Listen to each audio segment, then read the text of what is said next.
So we finally cracked the code. Death isn't a deadline anymore, it's an optional subscription service. You can toggle it off just like a software update. Sounds like a dream, right? Well, let me tell you, it's actually a logistical nightmare. And here is what that forever life would actually look like. First, marriage turns into a permanent project management task. When you've been married for 500 years, you aren't just partners anymore, you're a strategic alliance. You stop having normal disagreements and start having 3 century-long strategy meetings. And because you've heard every single story 1,000 times, you know exactly what your husband is going to say before he even finishes his first word of the morning. Then the parenting loop becomes an absolute comedy. If you never stop aging, you aren't just helping your daughter with her primary school homework. You're eventually helping her with her great great great grandkids' homework. You become the person who has been explaining basic math problems for 300 years until you get so bored of the curriculum that you just start inventing your own laws of physics just to spice things up. Third, your career becomes a 5 century-long performance review. Your boss is also immortal, so that promotion you were hoping for back in 2026 is still somehow pending in the year 2526.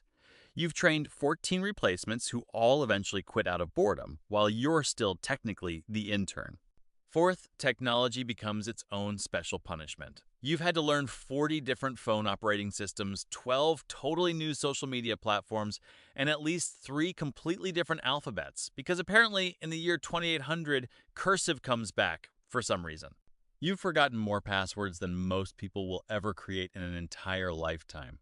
Fifth, you will never escape an ex again. Every single person you've ever dated is still out there, still alive, still occasionally showing up at the same coffee shop 400 years later. Closure, as a concept, simply stops existing because nobody ever actually leaves the group chat of your life. Sixth, the global waitlist for everything becomes a lifestyle. Since no one ever actually leaves, the queue for anything, a doctor's appointment, a restaurant reservation, or even a parking spot, stretches into decades. You'll spend your immortal afternoon standing in a line that hasn't moved since the mid-21st century, complaining to the person behind you about how the service was better back in 2026.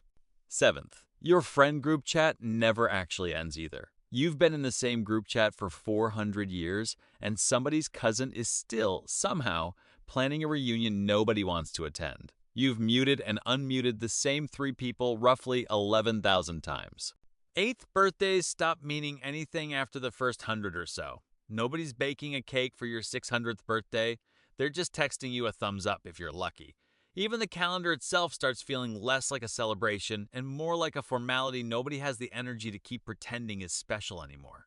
Next, your home decor just becomes a chaotic collage of every century. Because you're never moving or dying, your house turns into a museum of your own indecision. Your living room ends up as a mix of neon 2080s lighting, minimalist 2030s furniture, and some random dusty tapestries you picked up because you had an extra 40 years to kill on a Saturday. And finally, fashion is just a game of waiting for the cycle to restart. You don't need a new wardrobe, you just need a bigger attic. You hold on to every single pair of shoes and outfit you've ever owned, just waiting for the trend cycle to hit again. You feel like a total genius when your 2026 platform boots finally come back into style for the 8th time in a row.